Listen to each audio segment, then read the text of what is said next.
Cette opposition était liée par une division piémontaise qui devait occuper les hauteurs de Biestre. À mi-chemin, les Piémontais se trouvaient à cheval sur le chemin qui couvre le Piémont. Ils feront rejoints par Coilly avec tout ce qu'il peut tirer de la droite. À décoller, Autrichiens occupèrent la position qui défendait le chemin d'Aki. Route directe du Milanais. Ils feront successivement rejoints par tout ce que Beaulieu peut ramener de Vautry. Ils se trouveront là en position de recevoir tous les renforts qui pourraient leur fournir la Lombardie. Ainsi, les deux grands débouchés du Piémont et du Milanais étaient en couvert. L'ennemi se flattait de voir le temps de s'y établir et de s'y retrancher. Quelque avantageuse que nous eût été bataille de Montenot, l'ennemi avait trouvé dans la supériorité du nombre de quoi réparer ses pertes. Mais le surlendemain, 14, la bataille de Mismonu ouvrit les deux routes de Turin et de Milan. Augereau, formant la gauche de l'armée française, marcha sur Misimo. Messina, avec le centre, se porta sur Dego et la harpe commandant de la droite cheminait sur les hauteurs de Carreau. L'ennemi avait appuyé sa droite en faisant occuper le melon de Couseria qui domine les deux branches de la Bormida, née dès les 13. Le général Augereau, qui n'avait pas donné à la bataille de Montenot, poussa la droite de l'ennemi avec tant d'impétuosité qu'il lui enleva les gorges de Missimo et surna le mamelon de Couseria. Provera avec son arrière-garde, fort de 2000 hommes, fut occupé dans une position aussi désespérée. Il payait l'audace. Ce général se réfugia dans un vieux castel ruiné et s'y barricada. De cette hauteur, il voyait la droite de l'armée sarde qui faisait des dispositions pour la bataille du lendemain, où il espérait être dégagé. Toutes les troupes de Coilly, du camp de Séva, devaient être arrivées dans la nuit. On sentait donc l'importance de s'emparer dans les journées du château de Couseria. Mais ce poste était très fort. Oh oui, à Chua. Le lendemain, les deux armées environ aux mains. Messina et la harpe enlèveront Dego après un combat opiniâtre. Ménard et Joubert, les hauteurs de Biestro, toutes les attaques de Coilly pour dégager Couseria feront vaines. Il fut battu et poursuivi l'effet dans les reins. Alors Provera dut poser les armes. L'ennemi vivement poursuivi dans les gorges des Spignons. Il laissa une partie de son artillerie, beaucoup de drapeaux et de prisonniers. La séparation des deux armées autrichiens et sœurs de feu dès lors bien marquée. Beaulieu porta son quartier général à l'Aki, route du Milanais, et Coilly se porta à Séva pour se pousser à la jonction de Serrulier et couvrir Turin. 6. Combat de Dego, 15 août. Cependant, une division des grenadiers autrichiens qui avait été dirigée de Vautry par Sassalo arriva à 3 heures du matin à Dego. La position n'était plus occupée que par des avant-gardes. Ces grenadiers enlèveront donc facilement les villages et l'armée fut grande au quartier général français, où l'on avait peine à comprendre comment les ennemis pouvaient être des hauts lorsque nous avions des avant-postes sur la route d'Aki. Après 12 heures d'un combat très chaud, Dego fut repris et la division ennemie presque entièrement prisonnière. nous perdîmes dans ces affaires. Le général Banal Amissimo et le général de Cosa à Dego, ces deux officiers étaient de la bravoure la plus brillante. Ils venaient tous les deux de l'armée des Pyrénées-Orientales et il était à remarquer que les officiers qui arrivaient de cette armée montraient une impétuosité et un courage des plus distingués. C'est dans les villages de Dego que Napoléon distingua pour la première fois un chef de bataillon qui fit colonel. C'était l'un qui, depuis feu maréchal de l'Empire, duc de Montebello, et déploya les plus grands talents. On le verra constamment dans la suite de prendre la plus grande part à tous les événements militaires. Le général français dirigeait alors ses opérations secourries et le roi de Sardaigne et se contenta de tenir les Autrichiens en échec. La harpe fut placée en observation près de Dego pour garantir nous derrière et tenir en respect Beaulieu que, très affaibli, ne s'occupait plus qu'à rallier et réorganiser des débris de son armée. La division La Harpe, obligée de demeurer plusieurs jours dans cette position, se trouva vivement tourmentée par les défauts de subsistance, pour le manque de transport et épuisement du pays où avaient séjourné tant de troupes, ce qui donnait lieu à quelques désordres. Serrurier instruit à Gessercio des batailles de Montenonte et de Missimo, se mit en mouvement, s'empara de la longueur de Saint-Jean et entra dans ce val-là même jour qu'Augereau arrivait sur les hauteurs de Montezemolo. Le 17, après quelques légères affaires, Collier évacua le camp étranger de ce val, les hauteurs de Montezemolo se retira derrière la Cursaglia. Le même jour, le général en chef porta son quartier général à Séva. L'ennemi y avait laissé toute son artillerie, qui n'avait pas eu le temps de mener, et s'était contenté de laisser garnison dans le château. Ce fut un spectacle sublime que l'arrivée de l'armée sur les hauteurs de Montezemolo. De là se découvriront les immenses et fertiles plaines du Piémont, le Pô, le Ténaro, et une foule d'autres rivières serpentant au loin. Une ceinture blanche de neige, des glaces d'une prodigieuse élévation, sillonnait à l'horizon ce riche bassin de la terre promise. Ces gigantesques barrières qui paraissaient les limites d'un autre monde que la nature s'était plus à rendre si formidable, auquel l'art n'avait rien épargné. Venant détourner comme par enchantement. Hannibal a forcé les Alpes, dit le général français, en fixant ses regards sur ces montagnes. Nous les aurons tournées. Phrase heureuse qui exprimait en deux mots la pensée et le résultat de la campagne. L'armée passa le Ténaro. Pour la première fois, nous nous trouvions absolument en plaine, et la cavalerie peut alors nous être de quelque secours. Le général Stengel, qui l'a commandé, passa le Cursaglia à Lesagno et bâtit la plaine. Et le quartier général fut porté en château de Lesagno, sur la droite de la Cursaglia, près de l'endroit d'où elle se jette dans le Ténaro. 7. Combat de Saint-Michel, bataille de Mondovi, 20 à 22 avril. Le général Serrurier réunit ses forces à Saint-Michel et le 20, il passa le pont de Saint-Michel en même temps que Massena passait le Ténaro pour attaquer les Piémontais. Mais Gicordi, jugeant le danger de sa position, abandonna le confluent des deux rivières, marcha lui-même pour prendre position à Mondovi.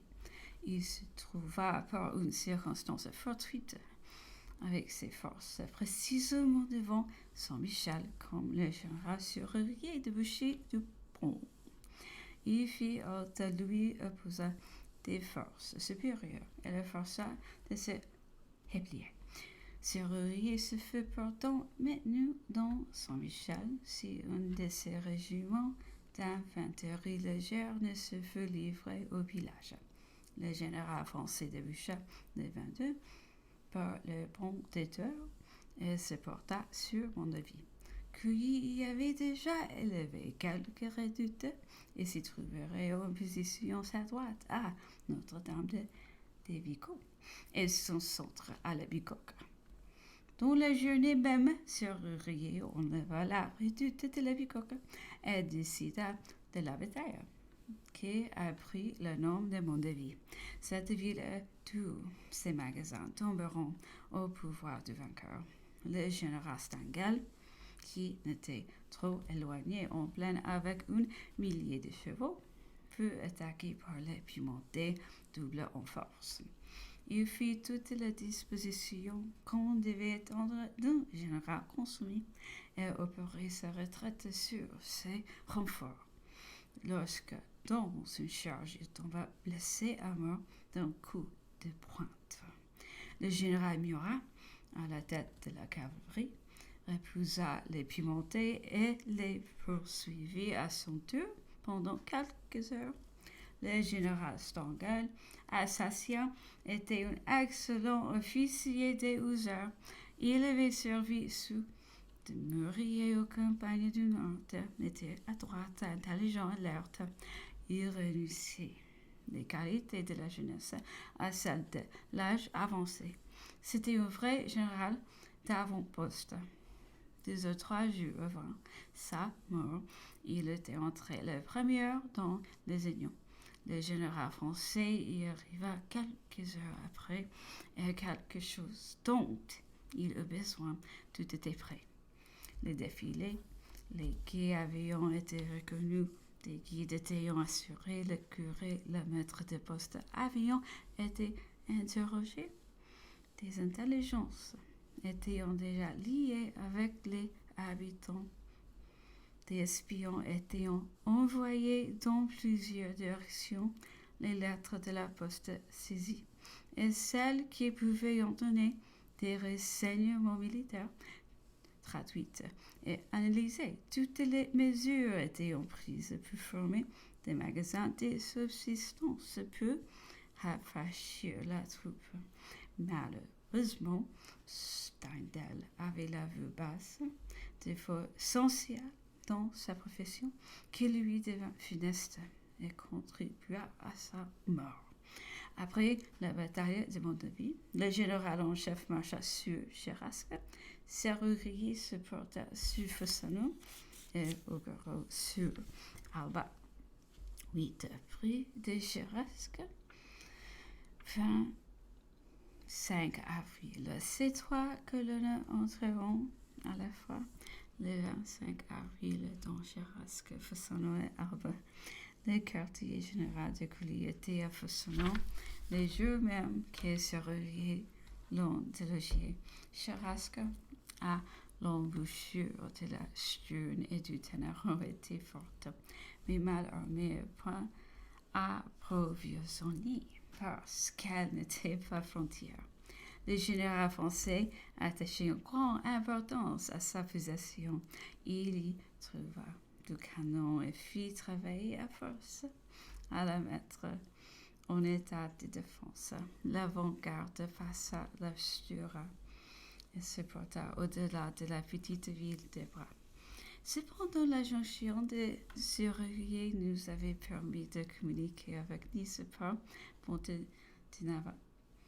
Nous en reçûmes des renforts d'artillerie et tout ce que l'on avait peu préparé. On avait pris dans tous les différents combats beaucoup d'artillerie et de chevaux. On leva du côté de la plaine de Mondeville. Peu de jours après l'entrée à Cherasque, l'armée 60 bouches-feu approvisionné. La cavalerie fit des remontes de chevaux. Les soldats qui avaient été sans distribution durant les 8 ou 10 jours de cette campagne commenceront à en recevoir de régulières. Les pillages et les autres sites ordinaires de la rapidité de mouvement cesseront en rétabli la discipline et chaque jour l'armée changeait de face au milieu de l'abondance et des ressources qu'offrait ce beau pays.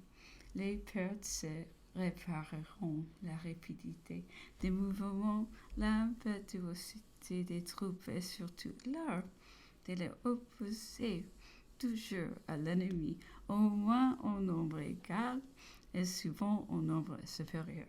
Jointe au succès constant qu'on avait obtenu, avions épargné bien des hommes.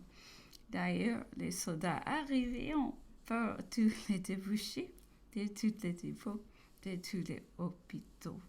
Un seul bruit de la victoire et de l'abondance qui régnait dans l'armée.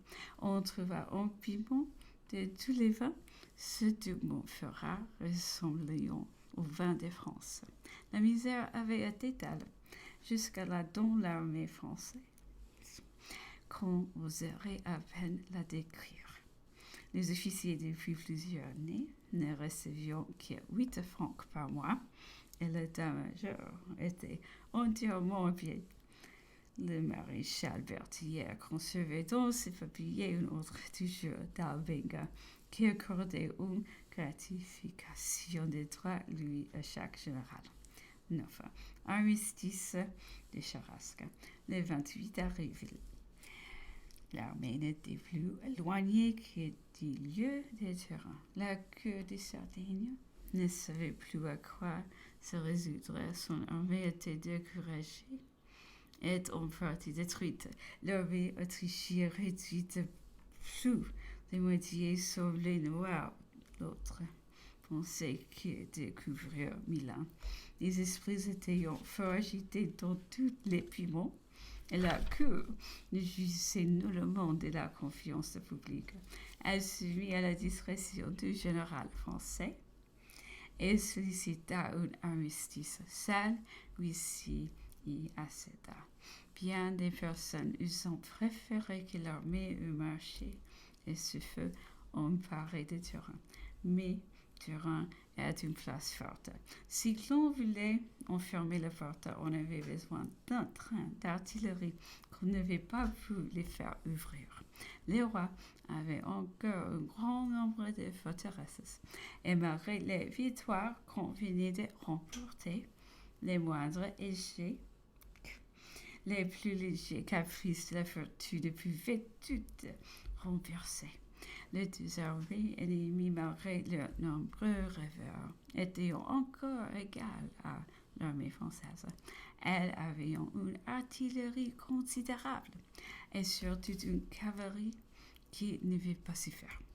Dans l'armée française, malgré ses victoires, il y avait de l'étonnement. On demeurait frappé de la grandeur de l'entreprise. L'on doutait de la possibilité de succès quand on considérait la faiblesse des moyens. Les moindres événements de eux donc rencontrent beaucoup d'esprits disposés à l'exagération. Des officiers bien des généraux ne concevions pas qu'on osât songer à la conquête de l'Italie.